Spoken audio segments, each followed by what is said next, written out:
Everybody, and thank you for joining us at this regular meeting of the Madera City Council. Today is Wednesday, September 2nd, and the time is 6 p.m. This meeting will be conducted pursuant to the provisions of the Governor's Executive Order, which suspends certain requirements of the Ralph M. Brown Act. The City Council meeting will be live streamed on the city website. Members of the public may participate in the meeting remotely through an electronic meeting via phone by dialing 669-900-6833. Enter ID number 981-9035-8070, followed by *9 if you wish to speak. Comments will also be accepted via email at citycouncilpubliccomment@madera.gov. If our city clerk can take roll, please. Mayor Magellan. Here. Mayor Pro Tem Garcia. Here. Councilmember Gallegos. Here. Councilmember Rodriguez. Here. Councilmember Montes. Here. Councilmember Robinson. Here. Councilmember Hawley. Present. Thank you very much, Alicia, for that. We will move. I'm sorry, Mr. Councilman? No, go ahead. I was just saying. Thank you. Thank you. We will move into the invocation. I am pleased to announce from the well, we have Pastor David Hawes, who will lead us in the invocation. If you are able to stand, please stand with me, please, for the invocation. Pastor Hawes. All right. Hey, it is so good to be with you this evening. Thanks for having me. So let me pray for us. Father, we are so grateful for who you are. We're reminded at a time like this that heaven is your throne and the earth is your footstool. We're reminded that you're on your throne and you're in control. And I know right now so many of us feel like we're out of control, we're powerless. There's so much change. It's hard to keep up. And right now it seems to be just kind of a scramble for security and certainty. And so, Jesus, we're thankful that our certainty is found in you alone. Our hope is unchanging because it's fixed on you, and you're the same yesterday, today, and forever. So we just say thank you. I thank you for my friends here, these leaders that I look up to, I admire, I appreciate, and how much they do day in and day out to love this city and care so much about the people in this city. And so, Lord, I just want to pray over each of these leaders right now. Just a prayer that's found in Scripture that says, "To this end we labor, struggling with all His energy, which so powerfully works in us." I imagine there are some leaders who are tired right now and exhausted. They've just been working tirelessly for our city and our people for 6 months. And so I pray for your energy, your strength in and through their lives and their leadership right now and moving forward. In Jesus' name, amen. Amen. You'll remain standing, please. And Pastor Haas, thank you so much for those beautiful words. We really appreciate it. Yeah, absolutely. And now the Pledge of Allegiance. Ready, salute. I pledge allegiance.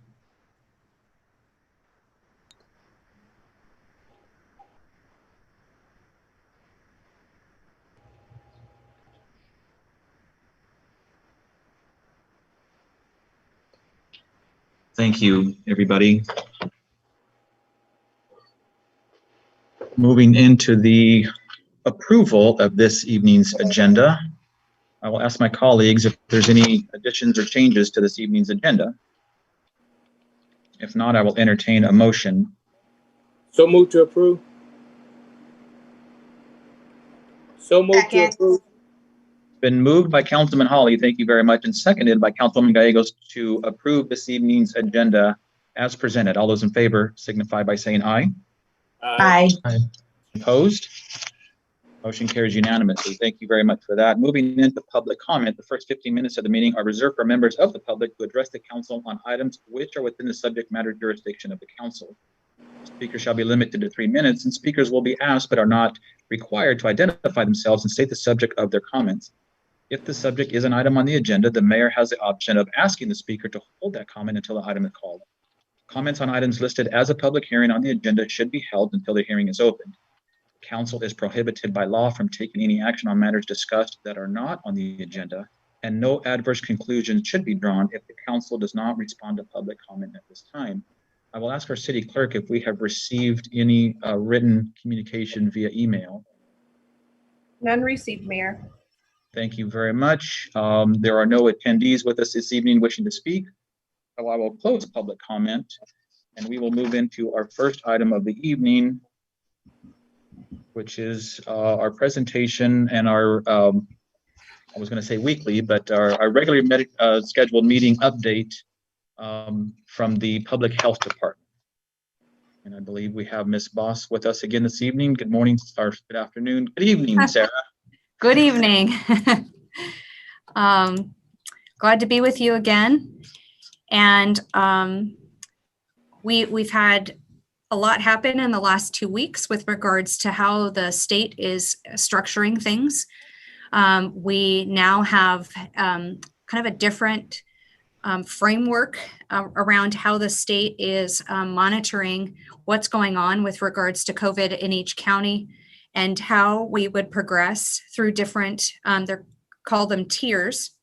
And the idea is that from the beginning, the governor had talked about doing kind of a dimmer switch, to where we would open things up sequentially and then, be able to expand and contract in response to what the data said. But then it turned into a monitoring list where you were either on or you were off. So it was really more of a switch than a dimmer. And so now they've really put us more into a framework that truly functions more like a dimmer. So if you haven't had the opportunity to visit the website, it's covid19.ca.gov/safer-economy. And you can Google California Blueprint for a Safer Economy. That's another way to get to it. And when you go to that website, it says find the status of the activities in your county, and you type in Madera County and click the button below that says get latest status. And then you can see what tier we're in and what businesses are opened and with what modifications, and their industry guidance is linked right there.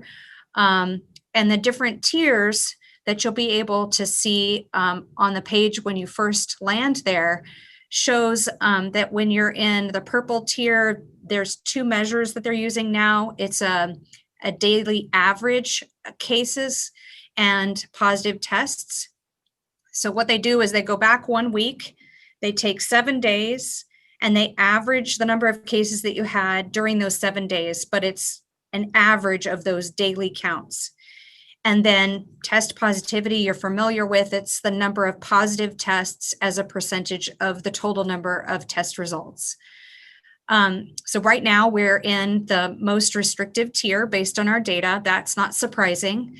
We are moving in the right direction with regards to opening. As we move into the other tiers, there's it opens things up in a more progressive way. So instead of a business going from completely closed or completely outdoors to 100% indoors and open, it kind of progressively moves them in so they can be 25% indoors, and then in the next tier they can be 50% indoors.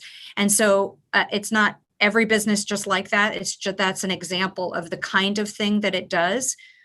There is a document that lays out all of those things for every tier if you want to review and kind of look ahead about what's coming based on where the data takes us. So again, this is the state order. We are subject to it.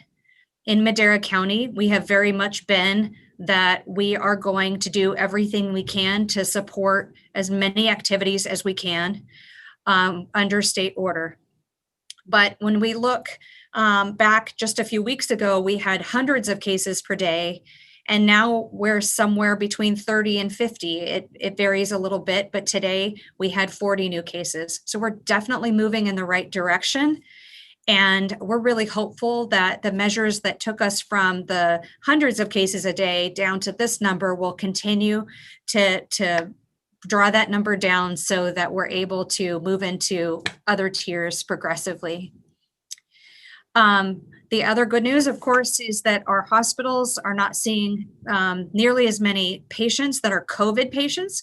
We have seen more patients at Madera Community Hospital for other illnesses completely, but COVID patients, that is reducing. So along with the lower case counts, we are seeing fewer people with acute illness, and that's good news.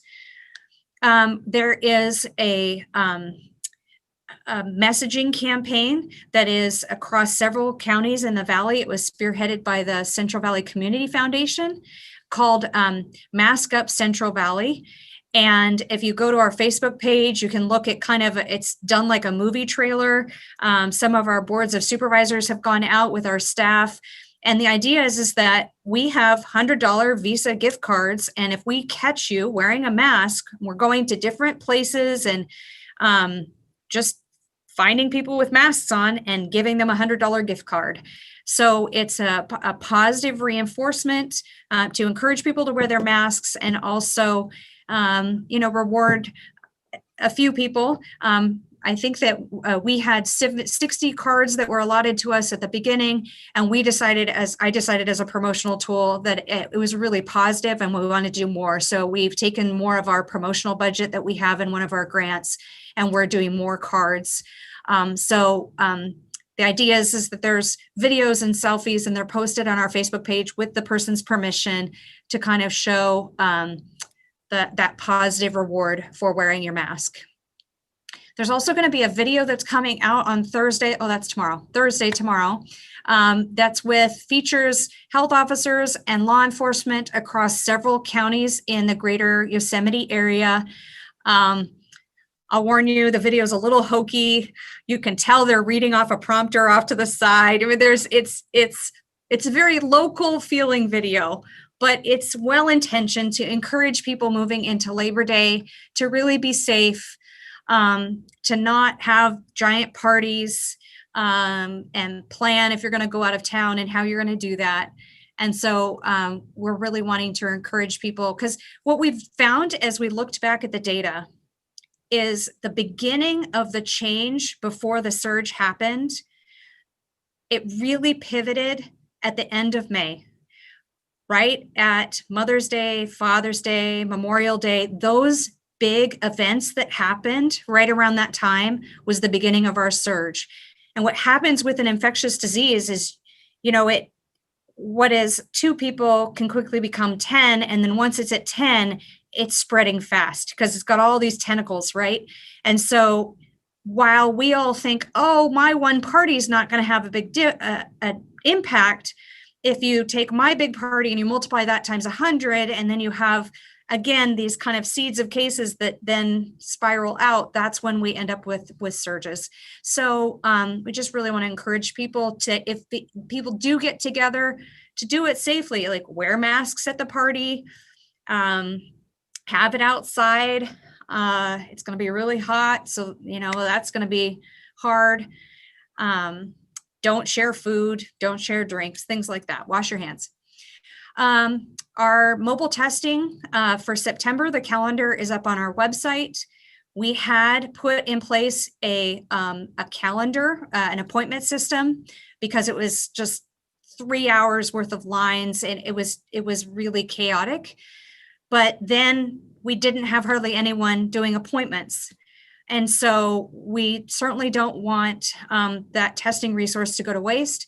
We want people to have the opportunity to get tested. And so we've taken the appointment system away, and it's first come, first serve again.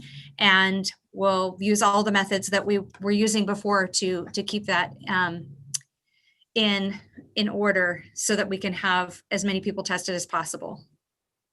I talked earlier this week with the EDC that has been doing the small business kind of grant program through County Cares dollars, and also with Gary from planning at the City of Madera, as well as City of Chowchilla, to really understand what was going on and what the needs are for small business assistance. As you know, the state has taken a particular interest in the Central Valley because of the numbers that they saw and the real issues that we are experiencing as an agricultural based community that are different than other places in the state. And so I wanted to be able to really articulate needs that we were seeing on the ground with regards to businesses. And so I did communicate with the state that we do need language assistance. That was one thing that we all agreed needed to happen. That translation services for cities and jurisdictions to be able to provide and get resources out to business owners was a real need. That as small jurisdictions and cities, you don't necessarily have a big staff to be able to have lots and lots of people who speak every language. And so there are certain business owners that are not necessarily getting the resources and the technical assistance that they need. So that was something that they took as an idea, and they liked that idea. They think that there's actually a service that is readily available that they'd be able to get back to us pretty quickly about. The other thing that I shared was that while the state has really paid attention to the needs of individuals who are experiencing issues with their own personal mortgages and rent in their residence, the same problem is happening with regards to commercial properties with people who have rent for their businesses and landlords not receiving rent. And so I encourage them to explore what options they could do, maybe something similar to what they did with residences in terms of freezing payments and that kind of thing, and preventing evictions. So I have discussed those issues with the state and will provide ongoing information back to City of Madera, probably through Gary. I've been communicating regularly with Gary about the specifics of business assistance for a while now. So I'll stop there and let you ask any questions that you have. Great, Sarah. Thank you very much. Obviously, things are fluid and changing constantly, and we really appreciate you kind of bringing us up to speed. Any questions from staff or my colleagues for Ms. Boss so far? Looks like Councilman Robinson may have a question. Yes, where do you get your data from? Like today, you said they had 40 people that are tested for COVID. Is The that positive, on the drive-in? Mhm. Is that for the apartments or whatever? The drive-through? Positive tests are reported directly by public or laboratories across the state. So when a test is received by a lab, they report that electronically to the state of California into the CalReady system. And if you recall, there was a glitch in that system and there was a backlog to cases. That glitch has now been resolved. And so we're getting cases in a timely way as we should through that system. And so we confirm that those with the positive lab. So we're looking at the labs to make sure that we have a positive lab before we're actually reporting the cases. And those are people that voluntarily take the test. That's right? correct. So if you don't take the test, you won't get the numbers, and then the businesses will open up. We do not encourage people to avoid testing. If you're having symptoms, it's important to get tested because we do have individuals that progress in the illness very quickly and would need medical attention. So it's important to know. It's also important to know with regards to protecting other people and not spreading it to vulnerable populations. I would agree. Thank you, Sarah. Especially with COVID-19 hitting so many people, being asymptomatic and not necessarily knowing that you have it. And so if you don't get tested and maybe only have one or two of the symptoms, it would certainly spread a whole lot more if you don't know for sure or don't get tested. Any other questions, Ms. Boss? What if you are asymptomatic and you get tested and you still going to work or whatever? So what happens if you're asymptomatic and you test positive? Yes.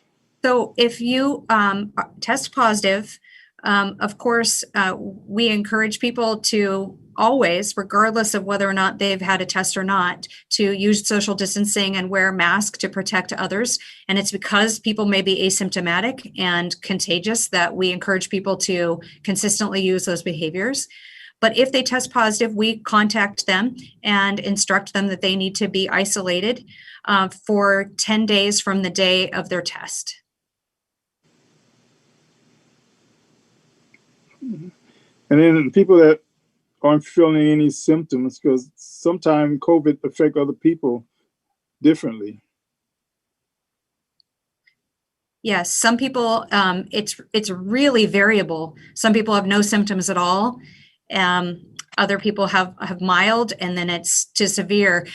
And then the symptoms are also very different. So some people experience only loss of taste and smell, and that's the only symptom they have. And then others have fever and respiratory issues, and then we have others who have like gastrointestinal kind of experiences with the illness. So it's just it's an unusual virus.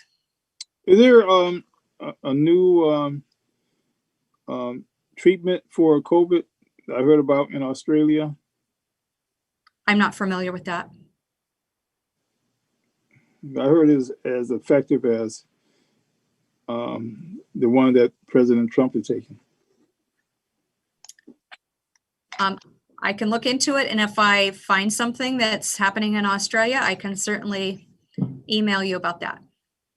Yeah, all right. Thank you. Thank you. Thank you, Mr. Councilman. If you have any further questions, I'm sure that you can contact Sarah privately. Councilwoman Gallegos. Good evening, Sarah. I was on the call with the Homeless Alliance last week. Could you share with council what you shared about the flu shot? Oh, sure. Thank you. So with COVID and the flu at the same time, we are concerned that there are going to be a lot more people with symptoms that are very similar between the two illnesses. And that's another reason to get tested, is to know which you have. But then we're very concerned about people with underlying health conditions that might get both, because you can get both viruses at the same time.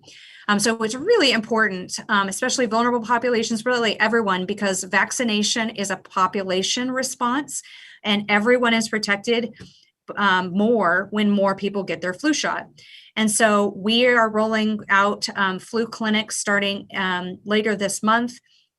We know that Camarena and other health providers are going to be offering flu shots, and we encourage people to get their flu shot. I know that in the past, I've heard many people are concerned because they've gotten a flu shot and then they didn't feel good.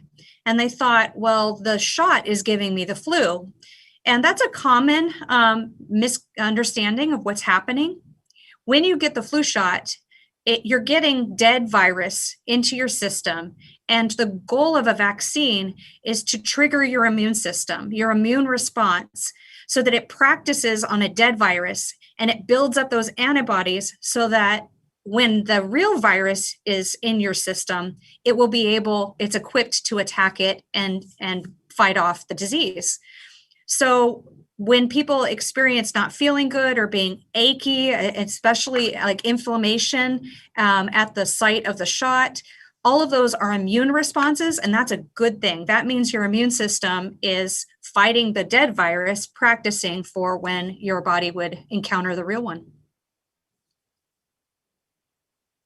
Thank you, Sarah. And then correct me if I'm wrong, you stated that the state is getting in the past we've gotten 1 million flu shots, vaccinations, and this year we are getting 2.5 million flu shot vaccinations to help with the craziness that's happening right now. The state has told us that basically there's an unlimited supply that we can get a hold of. So right now our first allocation is 2,000 shots just to public health. Usually we get about 1,200, so they're already starting us off with more. But basically, if we need more, they're going to supply us with more.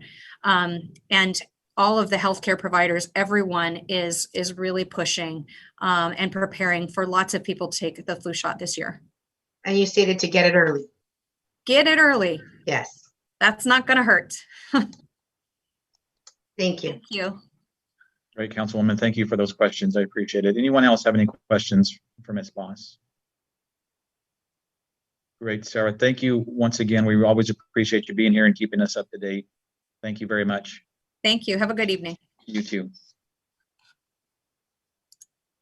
That's it for presentation. So we'll move into our consent calendar. Matters listed under the consent calendar are considered routine and will be enacted by one motion and one vote. There will be no separate discussion of these items. If a discussion is desired, a member of the public or a member of the council may request an item to be removed from the consent calendar, and it will be considered separately. I will ask now of my colleagues if there's any consent item that they wish to pull and further discuss. Seeing none, I'll entertain a motion for the consent calendar. Move to approve the consent calendar as presented. Second. It's been moved by Councilman Rodriguez, and my apologies for the second. Who may I ask seconded that motion? Councilman Holly. Thank you very much. All those in favor signify by saying aye. Aye. Motion carries unanimously to approve the consent calendar as presented. Moving on to our first public hearing. This is item C1, Measure T Annual Expenditure Plan for fiscal year 2020 and 2021. I believe that Ms. Bitter will be giving this presentation. That's correct. Thank you, Mayor, and good evening, everyone. My name is Ellen Bitter. I'm Deputy City Engineer, and I will now share my screen.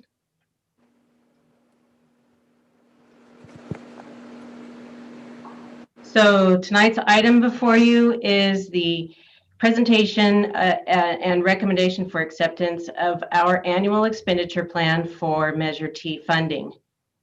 The excuse me there. Okay, so Measure T is a half-cent sales tax that was adopted by the Madera County voters back in November of 2006.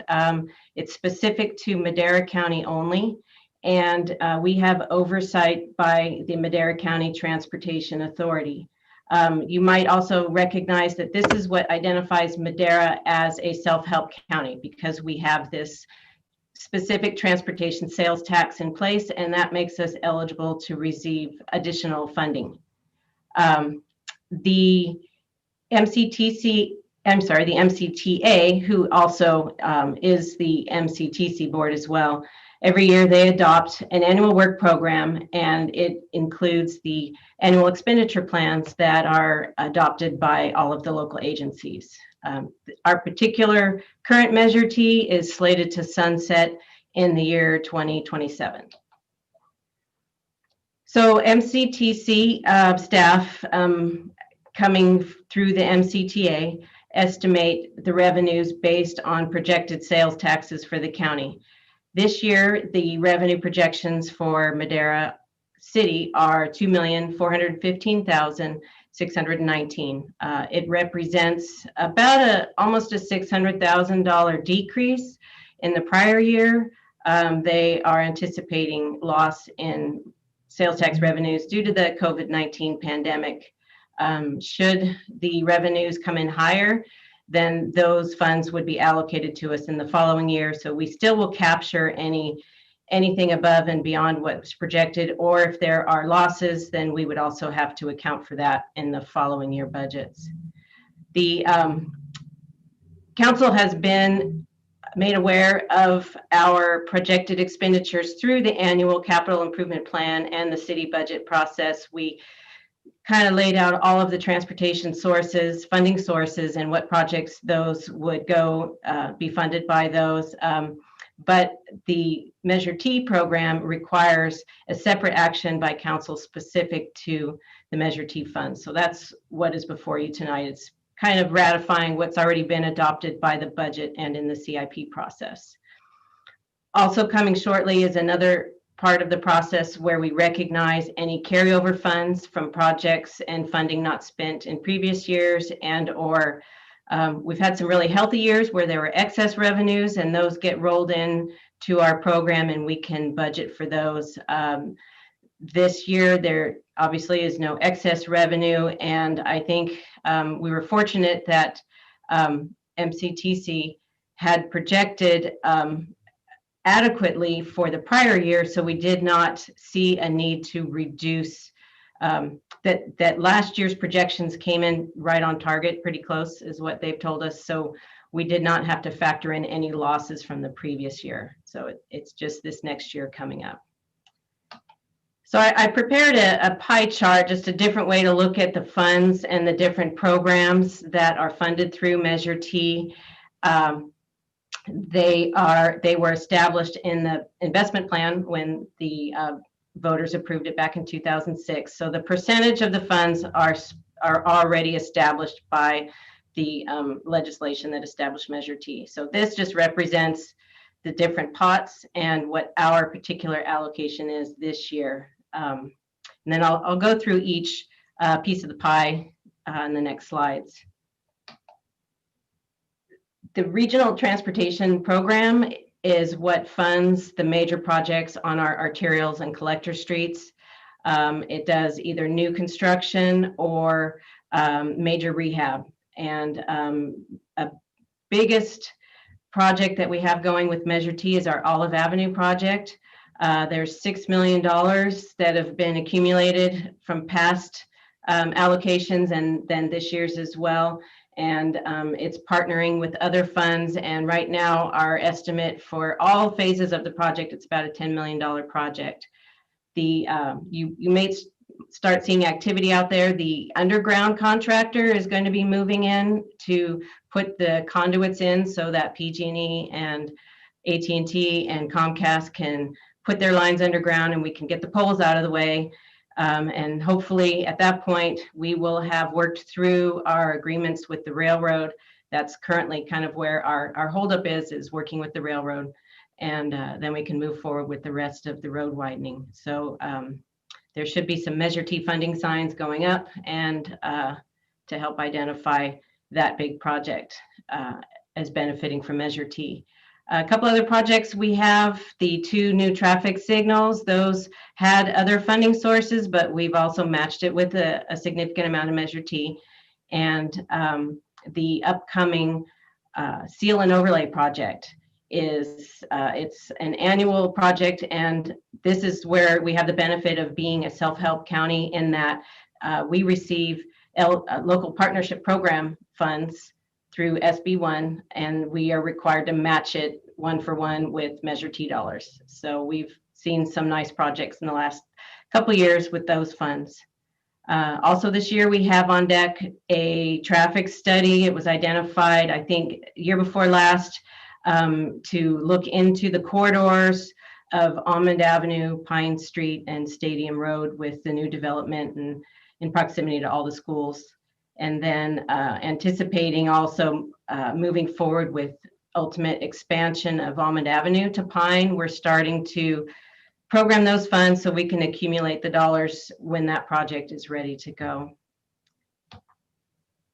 Then the next large share of Measure T goes to street maintenance. And you see 2 color codes. One is a direct allocation for street maintenance. And there is another one that on the program, it's called supplemental, that the county uses those funds for a lot of their special districts. Here in the city, we just get to increase our maintenance pot, and those go directly to the street maintenance general activities. A lot of crack filling, pothole patching. There's seals. Some are done in-house, others are put out to contract, and that's what the street maintenance funds participate in.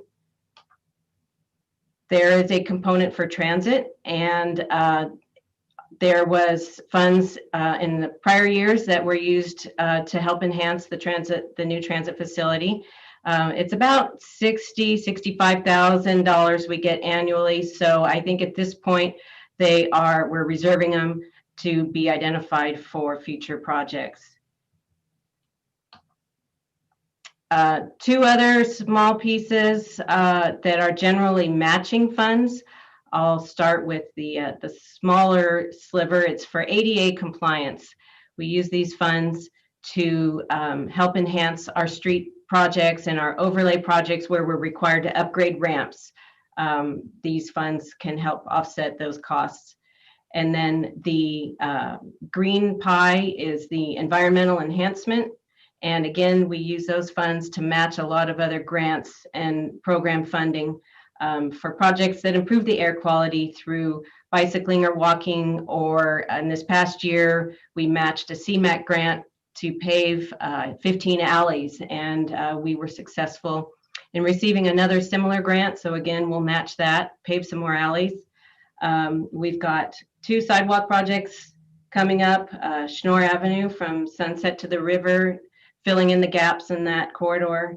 And then we continue to enhance the pedestrian access to Washington School.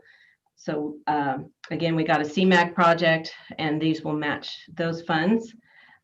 We set a little bit aside every year to have on hand for gaps that we're made aware of, and or we can partner those funds with other funds to help make a project whole, and that would be strictly for sidewalk enhancements. And lastly, it is also slated for a match for the bicycle lane project. It's a CMAQ project that is scheduled for this year to help to provide a striped bicycle lane on Tulare Avenue, Cleveland, and connecting up with Raymond Road. And the other pot that really we don't have access to, it's called flexible. And so we're required to set aside those funds to match the large Tier 1 regional projects. In the past, we funded the Ellis Overcrossing and the 4th Street Bridge widening, and those major improvements along the 4th Street corridor. Those were considered part of the regional Tier 1 funds. And at the time, all of our flex funds were allocated to support those projects. So again, these projects, the MCTC or MCTA holds those funds. And then we have one project, we're hoping there'll be enough funds at the end of the measure to complete, and that's the Cleveland Avenue widening west of 99. And so these flex funds will partner with those tier funds for that project. So just recapping again, I worked through the different pots, and again, these are the dollars that are in each of those programs. The recommendation for tonight is to approve our expenditure budget for the programs in the Measure T annual expenditure plan for 2021. That would be the exhibit to the resolution. And then authorizing submitting this to the Madera County Transportation Authority. So that concludes my presentation, and happy to answer any questions. Thank you so much, Ms. Bitter. I really appreciate that. Very informative. And as you talk about all the different projects that we have related to transportation, from maintenance and operations to sidewalks and everything you just went over, when we talk about shopping local and our local sales tax dollar, this is exactly what we're talking about, and those local taxes and matching funds being put right back into our community. So very informative. Thank you very much for that. I'll ask my colleagues if there's any questions of Ms. Bitter regarding her report. Seeing none. Oh, yes, I'm sorry. Councilman Rodriguez. Yes, thank you, Mayor. Ellen, just a quick question regarding bike lanes. I know that when we do little strips of bike lanes, how do we determine the need for bike lanes in those areas?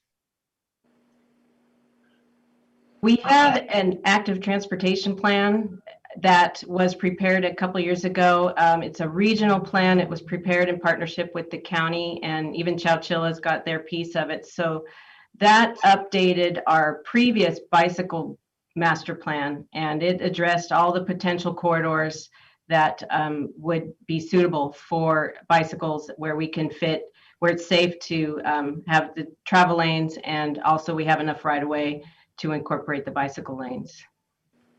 And are these placed more on the arterial lanes, arterial roads? Our arterial standard does include provision for bike lanes. If it's an existing arterial, maybe that has a smaller right of way, we have to consider each one individually in the case that we might need to eliminate parking if it's for a greater benefit to provide bike lanes. Or occasionally we might identify a parallel street that might be more suitable for bicycles, and maybe that wouldn't disrupt the vehicle traffic on the arterial. Thank you, Ellen. Thank you, Mr. Councilman. And just for the record, myself and Councilman Rodriguez serve on the Madera County Transportation Commission. And Ellen, you had mentioned working with staff at MCTC. They've done an amazing job remembering that it's countywide. So this also incorporates the city of Chachilla as well as the entire county. So thank you for giving them a little bit of a plug and showing that we're working very well together. Thank you very much. Any further questions of Ms. Bitter on this item? If not, I'll entertain a motion for item C1. Oh, I'm sorry. Did I ask our city clerk if we received any input or any public comment on this item? Mayor, we have not received any public comment for this item. Thank you very much. And I don't see any attendees with us, so I will bring it back to council for action. So move to approve C1 as presented. Second. It's been moved by Councilwoman Gallegos and seconded by Councilman Hawley to approve item C1. All those in favor signify by saying aye. Aye. Aye. Opposed? That motion carries unanimously. Thank you very much for that. Thank you, Ellen. Great report. Thank you. Good night. Good night. Item D1, this is dedication of the Horseshoe facility at Rotary Park to Harlan and Sharon Ripito. The recommendation is to adopt a resolution dedicating the Horseshoe facility at Rotary Park to Harlan and Sharon Ripito in recognition of their volunteer service and contribution to the parks and recreation in the city of Madera. Mr. Scarborough. Thank you, Mayor. I'll share my screen.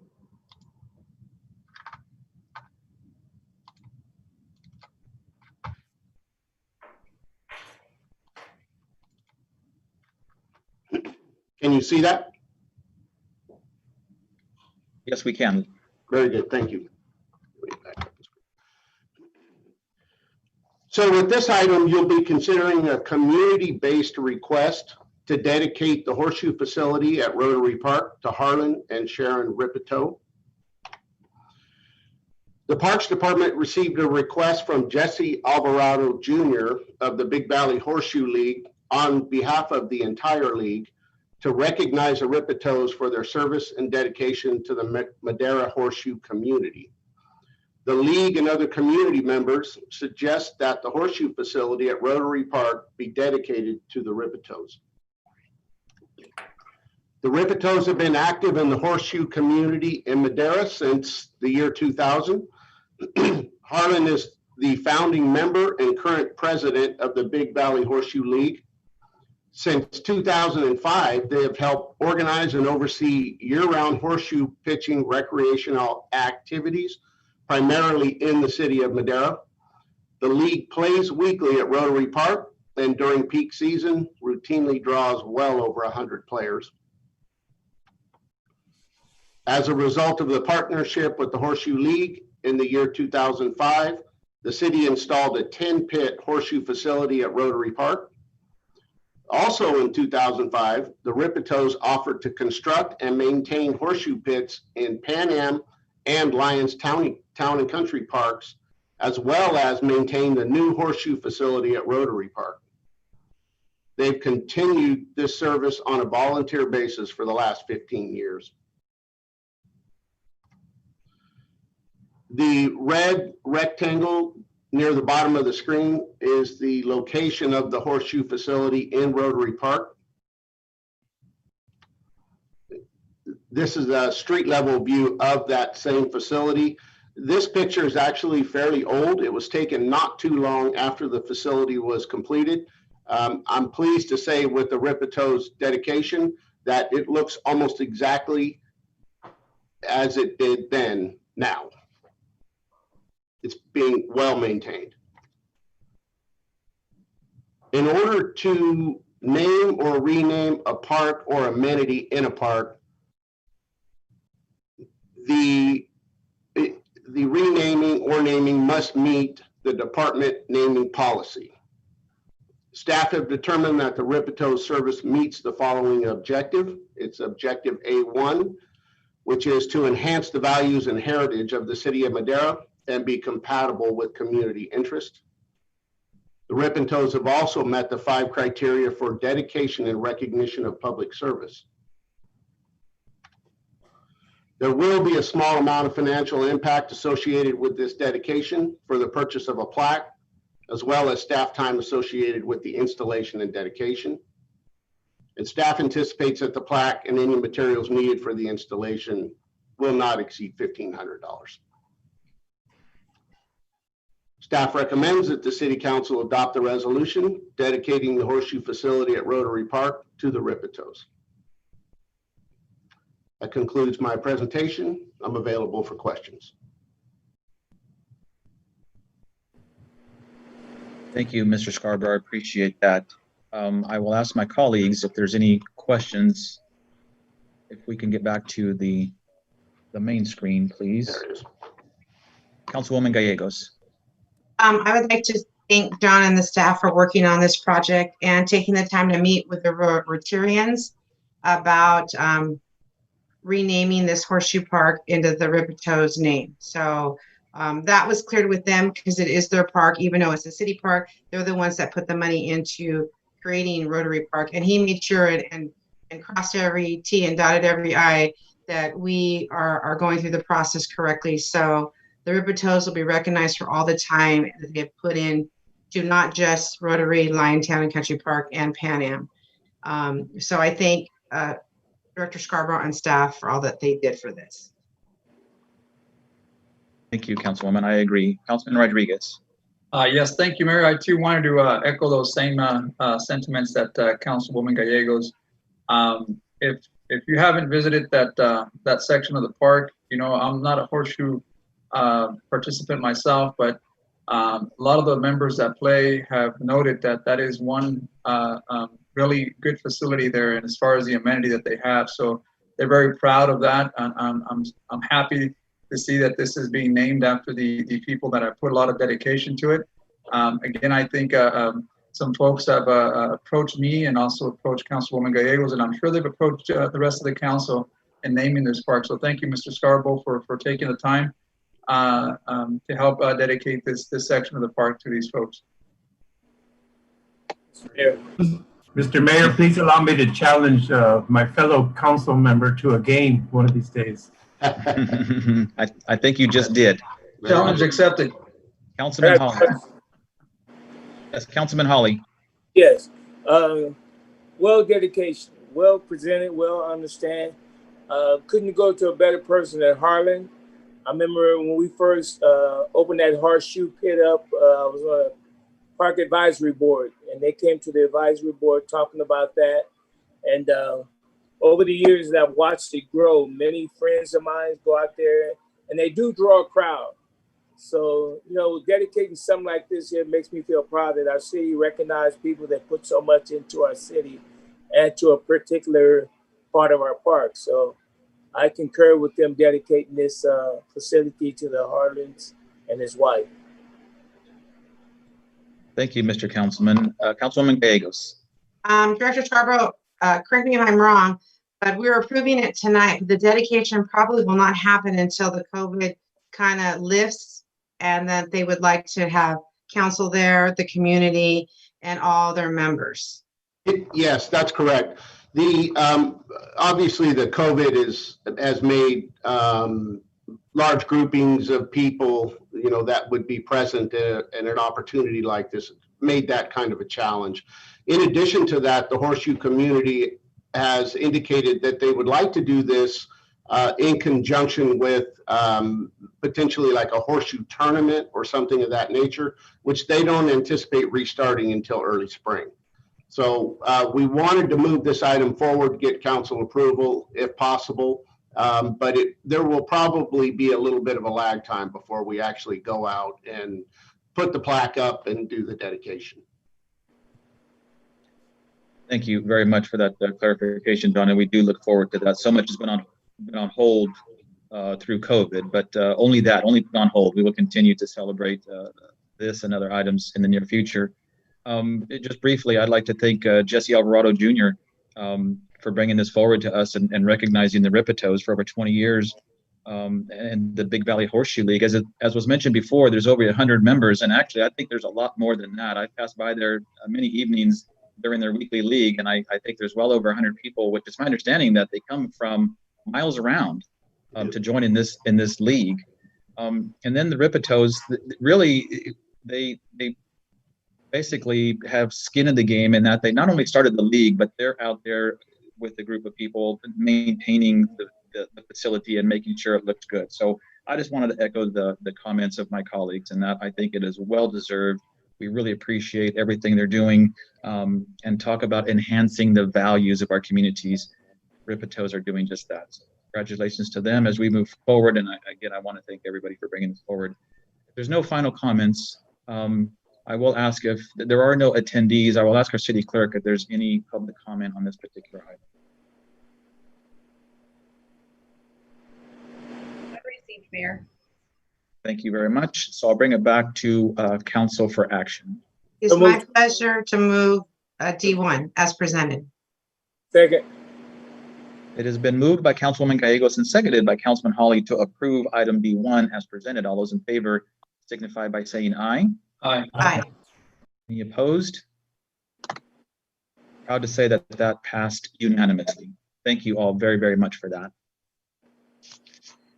Moving on to item D2, this is the project cooperation agreement between the City of Madera and the Madera Irrigation District. The recommendation is to adopt a resolution approving an agreement between the city and MID for the airport basin. Mr. Helmuth.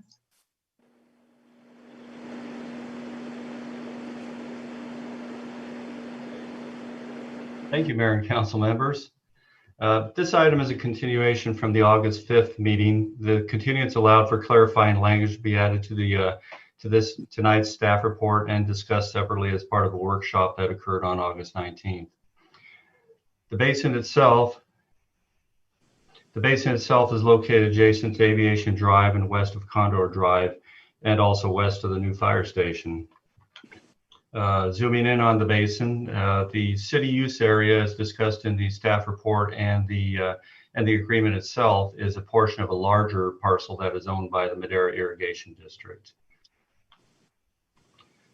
I think that the most important part of this item tonight is the fact that it represents a piece of continuing partnership between the Madera Irrigation District and the city. So on that basis, staff is recommending that the council adopt a resolution approving agreement between the city and Madera Irrigation District for the airport basin, subject to consideration of discussion during this item tonight. And I'd be happy to answer any questions if you have any. Thank you, Keith. I appreciate that. Any questions of Mr. Helmuth or staff regarding this particular item? We can get our screen back of the participants. I would appreciate it. Thank you very much. I do not see any attendees with any questions. Alicia, has anybody any written comment for this particular item?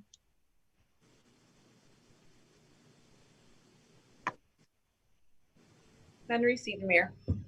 Thank you very much for that. If there is no public comment and there are no further questions or comments, I will entertain a motion for item D2. So move to approve. Second. Been moved by Councilman Robinson and seconded by Councilwoman Gallegos to approve item D2 as presented. All those in favor signify by saying aye. Aye. Any opposed? That motion carries unanimously. Thank you, everybody. Thank you, Keith. Moving on to item D3, this is a lease agreement with MV Public Transportation, Inc. for the City of Madera Transit Center. The recommendation is to approve a lease agreement between the city and MV Public Transportation for the City of Madera Transit Center for operation of the Madera Metro. Ms. Iareta, item D3.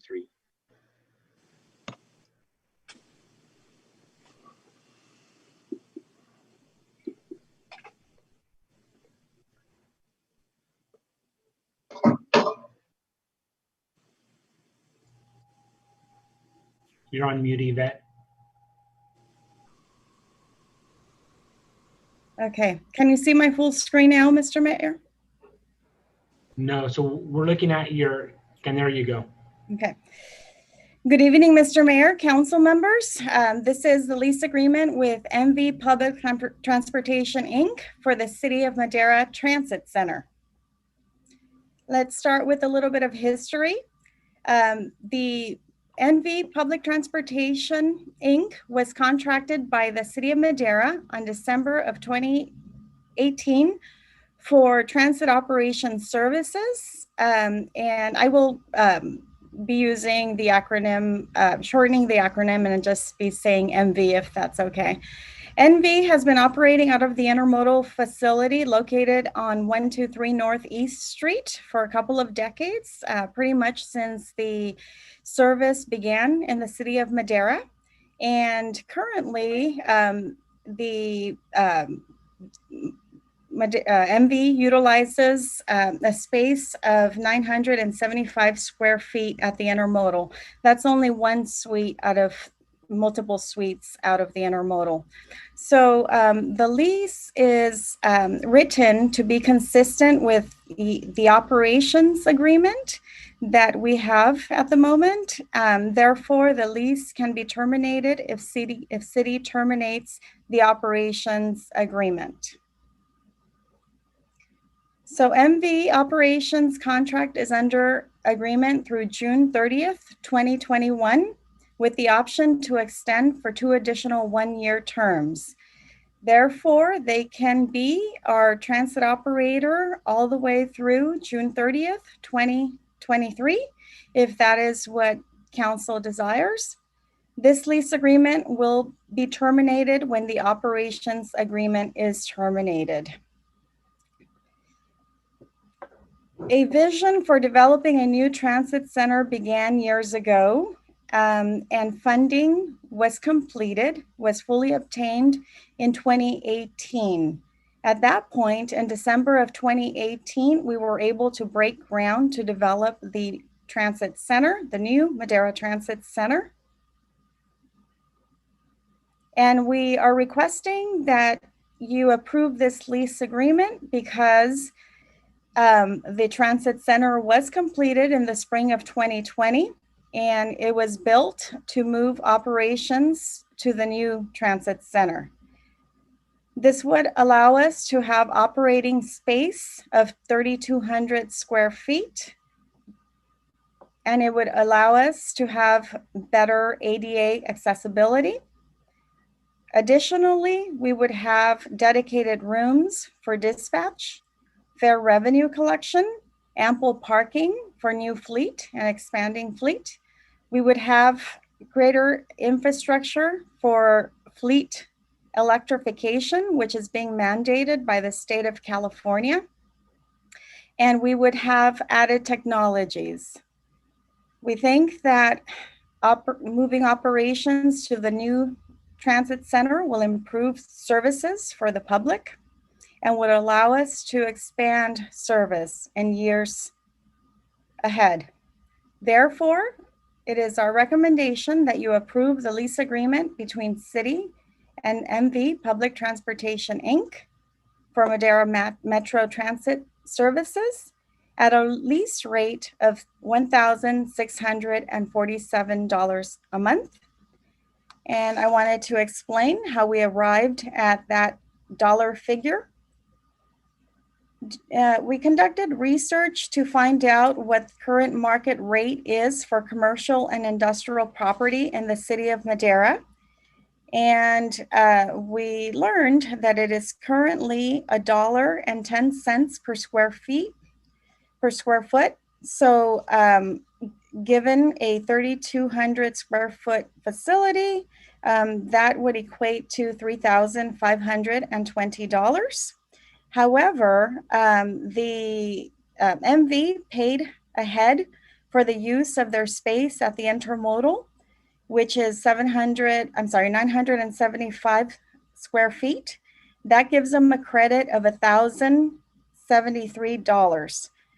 And then we also added a credit of $800 a month in order for city staff to continue to have access to the center. And we would like to utilize it when we needed to use it for training, including driver training if we ever needed to do that.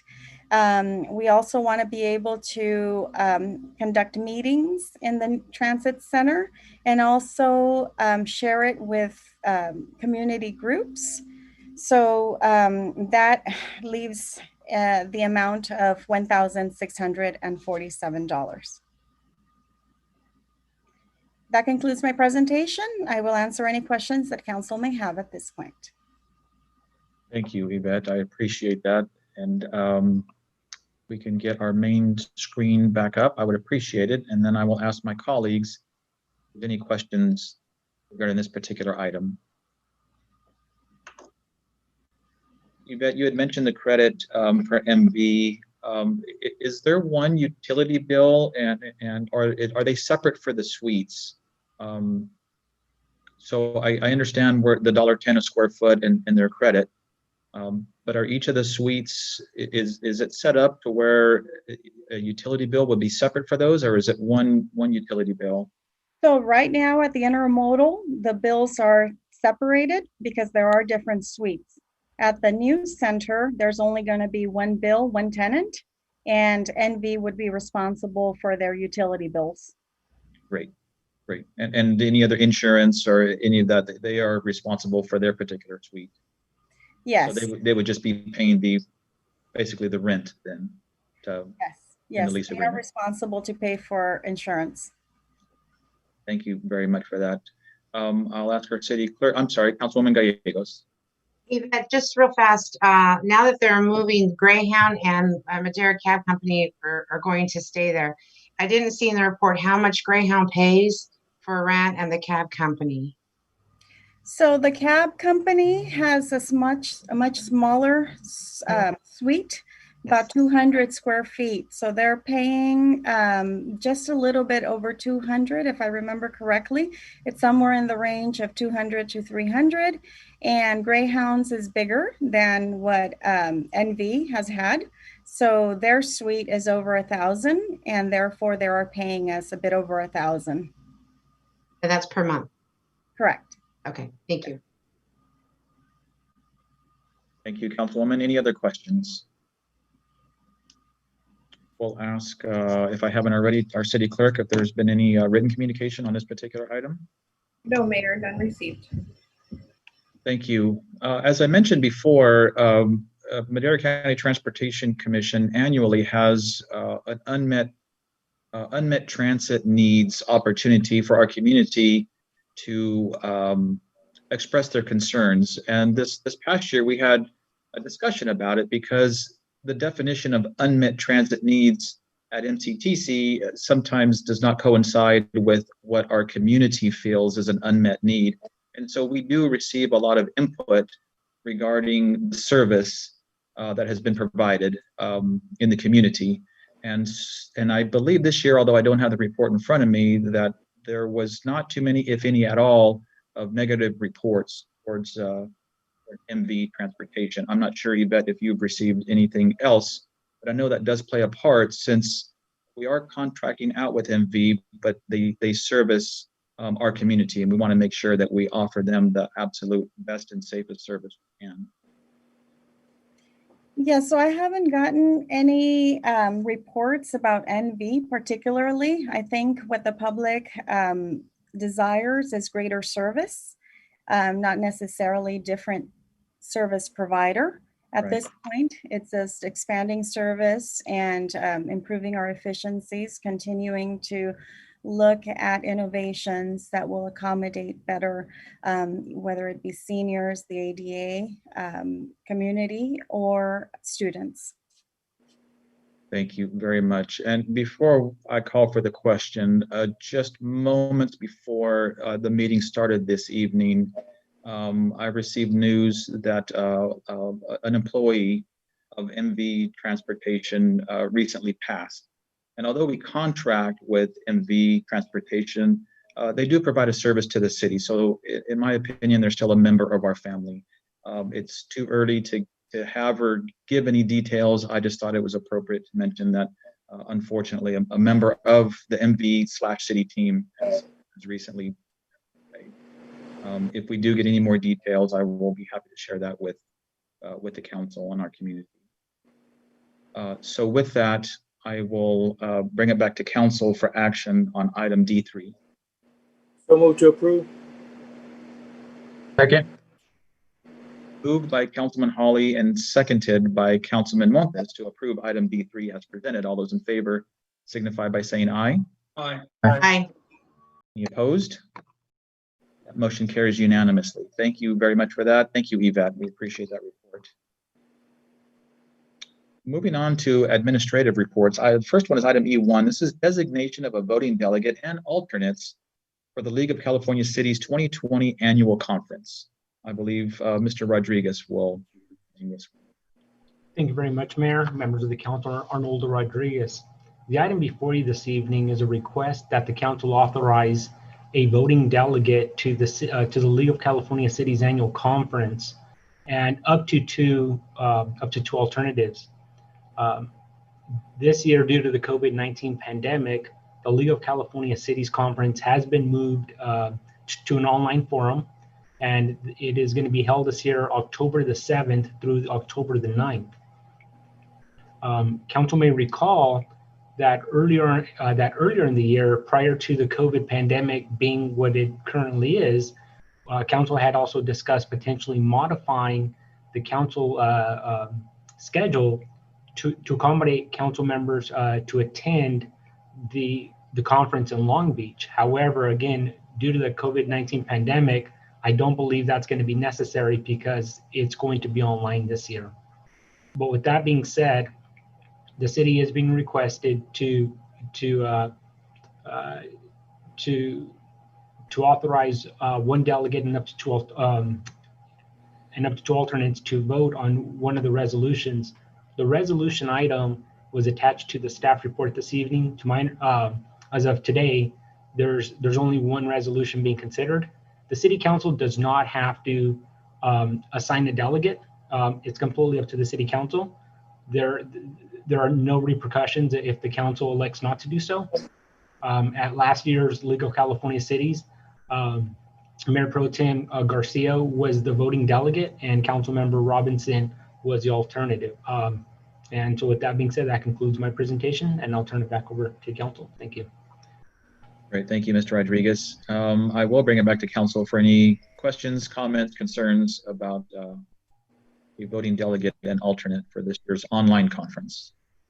Any suggestions, questions? Sometimes if it ain't broke, don't fix it. If it'll move things along, I'm certainly okay with keeping the voting delegates the way they were. Councilwoman Gallegos.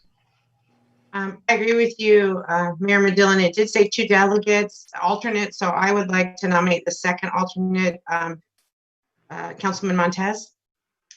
So that sounds like a motion from Councilwoman Gallegos to have Mayor Pro Tem Garcia as our voting delegate, and the two alternates would be Councilman Robinson and Councilman Montes. Is that your motion, Councilwoman? Yes, sir. Second. It's been seconded by Councilman Rodriguez. Any further discussion? No attendees. All those in favor signify by saying aye. Aye. Any opposed? Motion carries unanimously. Like moving things along. Thank you, everybody, for that. Moving on to our second administrative report this evening, discussion on status and action taken on measures to mitigate the impacts of COVID-19 pandemic. Mr. Rodriguez. Thank you, Mayor. I am going to attempt to not repeat any of the items that Public Health Director Boss stated earlier. However, as a reminder to our community members, we currently have the campaign to wear your mask appropriately. And we do have gift cards that are going to be going out to community members throughout the community. So again, that's just a good reminder to please wear a mask. The second item is, over the past couple of days, I've attended 2 meetings with Cal OES where they've informed us that there is a program to provide PPE for local businesses for employee use. I had a conference call earlier today with Cal OES where we obtained some additional information. Joining me was the Madera EDC, as well as the Chamber of Commerce. This was a follow-up meeting to a conference call that I was invited to about 10 or so days ago, where there was 12 counties being represented, and during the meeting, they asked the counties to identify an individual who would be the point of contact. So I I nominated myself at that meeting, and since then I've been in discussions with both the City of Chowchilla and the County of Madera, the Workforce Connection, and we're going to be reaching out to various organizations over the next couple of days, and we will devise some kind of strategy to make sure that we're reaching out to local businesses to provide PPE for free for up to 30 days, and that part I neglected to state. So this is a 30-day supply of PPE, including masks, face shields, and hand sanitizer, free of charge. The supplies themselves would be provided. They would be delivered to the city. We've already spoken with the Madera Fairgrounds, and they've indicated that they would be willing to warehouse the supplies. And at that point, we would identify distribution points throughout our county. That's a quickly evolving item. How I said, I had a conference call with them just a couple of hours ago, where there was only a couple of us on the call, where we were able to ask very direct questions. Whereas in the first meeting, there were 65 or so people from throughout the Central Valley. The other item that I want to identify is that our CARES funding, which the city is eligible to receive up to $805,000. Friday is the first day where we will be reporting what some of those funds have been used for, and we'll be providing that to the state this Friday, if not before then. The other item to highlight is that we'll also, in due time, we will be submitting request for reimbursement from both FEMA and for insurance. That's not to state that we're going to receive any funding. However, at the end of the day, I think it's worth a shot, and it's an opportunity for us to attempt to recollect or collect some potential lost revenues that we've experienced during the pandemic. Some of those funds, if we do receive them, we may not receive them for years to come. However, those are different things that we're currently exploring. The other item that I did want to highlight is this past weekend, we were notified that there were different ball teams using our sports fields here at Town and Country for tournaments. We established contact with some of those individuals. Some of those teams are not from the city of Madera. They're from outside of the area. Those were not sanctioned games. The city was not made aware of those games. So they had not reached out to our parks department. There were no reservations made. By the time we found out, they're at the tail end of the game, so it's somewhat of a challenge. And on top of that, city staff is placed in between a odd predicament to go out there and ask a lot of people to leave. But in response to that, we have been talking amongst our staff to find out what's the best approach to discourage from people from using our fields. We know that in other communities, they've taken some slightly more aggressive measures, whereas they've trenched in the middle of their ball field. They posted signs with metal stakes in the middle of their ball field. We don't really want to go quite that route because we're going to have to repair them.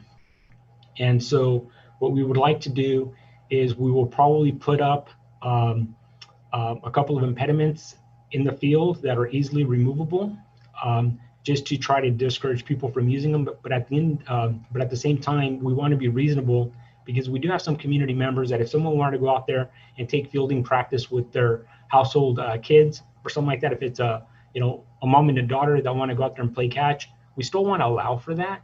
But at the same time, the goal is to discourage games from occurring, especially large scale games where you have multiple travel teams coming to the city of Madera to use our facilities. So again, this is a reminder to the community we're still in the midst of a pandemic. We should still be following public health guidelines, and sports activities such as softball and baseball are currently not permitted. So with that being said, thank you, Mayor. And thank you for that update, Mr. Rodriguez. I appreciate that very much. Any questions of that report for Mr. Rodriguez? Great. We will move into council reports. This portion of the meeting is reserved for the mayor and council members to make a brief report on boards, committees, and other public agencies and public events. to also request updates, to initiate future agenda items, and to take action on matters initiated under this section of the agenda.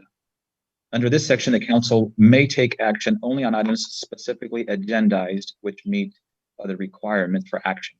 With that, I will ask Councilman Robinson for his report.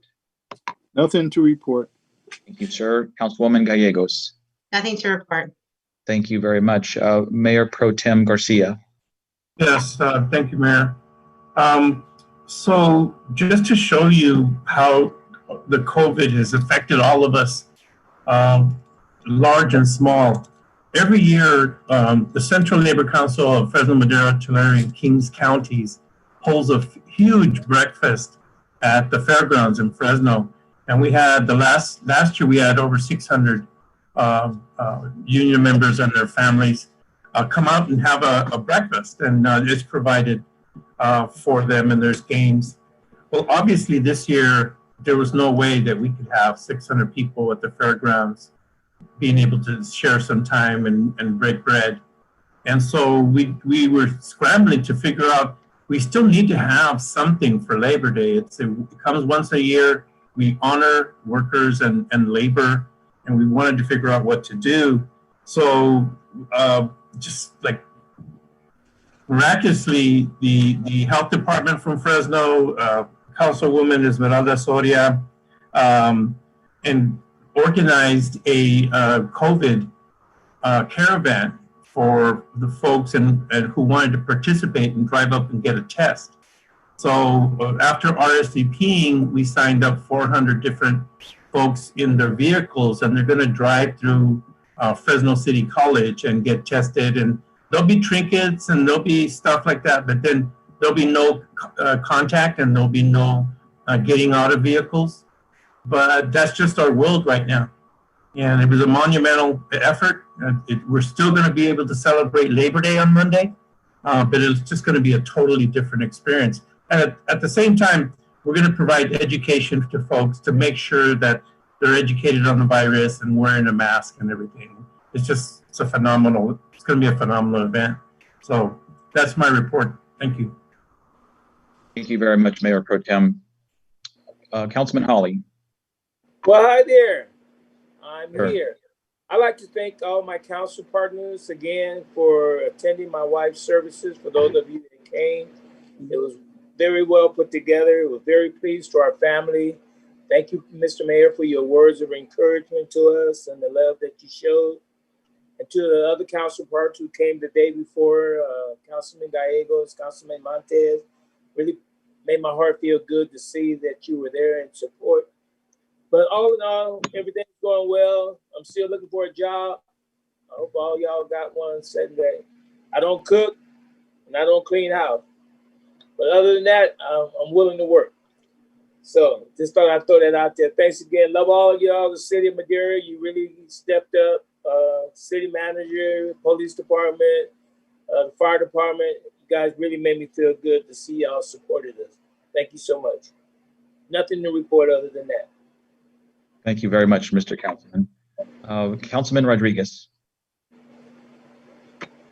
Yes, thank you, Mayor Medellin. I just wanted to let our folks know, especially small businesses.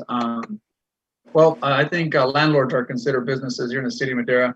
I know with the passing of the latest executive order from the governor regarding the rent evictions, some landlords have been facing some financial hardship. So after speaking with Bobby Kahn at the EDC, there might be some monies available for some of these businesses that are having a hard time also with the COVID due to forbearances or related to their businesses. So something that they can reach out to is certainly visit the EDC website, contact Mr. Kahn and see if they can get some assistance in regards to their mortgage. But anyhow, we're also going to try to see if we can get some going downtown. I know a lot of businesses out there are also enduring some pain here with the COVID, but certainly the EDC has some money, and I hope that we can spread that out. So some of these businesses that can certainly take advantage of the grants that are available through the county.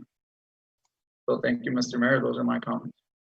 Thank you very much. Thanks for reminding us of that. Councilman Montes. Nothing to report, Mr. Mayor. Thank you. And very briefly, I do want to piggyback on what Councilman Rodriguez had just mentioned. The EDC is reaching out to those small businesses for that money that this council had authorized to use, that COVID money. So they're being very aggressive in trying to reach out to those small businesses that are having a very, very difficult time. I think we talked months ago about this pandemic. Is our economy going to be kind of a U pandemic or a V shape? And it turned out to be a W, which we had talked about that. And it's been very difficult on employers, employees. But as Yvette or excuse me, as Ms. Bitter talked about earlier, just how important it is for our tax dollars to work for ourselves. And it's just so very, very important right now, to the best of our ability, to continue to support those small businesses here in the city of Madera, whether it's a takeout restaurant or again, those locally owned businesses. To do what we can, keep those tax dollars local, is just so very, very important. So as we wear a mask for one another and show that appreciation, we also need to show that support for one another. So I encourage everyone to do that with our local businesses. And I was also I was asked by the fairgrounds to do a small interview because this is the first time in over 80 years that we will not have the Madera Fair this year. And as I was being interviewed and we talked about it and some of the childhood memories that we have of our fair, one of mine being the downtown parade on that Saturday, and that was the same weekend as the fair. We would watch the parade and then go to the fair. And my parents were founding members of the Pan American Club, and being a kid and being in the back of the Pan American Club and being at the fair, just these long-lasting memories. It's where people gathered. It's where a lot of people had their wedding receptions, car shows. The roller rink has been out there for a long time. So many fundraisers, events at Hatfield Hall that pack Hatfield Hall, and the Madera Fairgrounds. They too have been having a very difficult time. So just showing our support for one another is all I'm encouraging and asking. And of course, wear a mask for one another, please. I ask everyone. I will wear a mask for you if you wear a mask for me. That's all I have. The time is 7:25, and I think that's record setting. And I won't even talk about that. I'll just say thank you, everybody, for your input, the meeting this evening, and we look forward to seeing you at the next meeting. That meeting adjourned. Thank you all.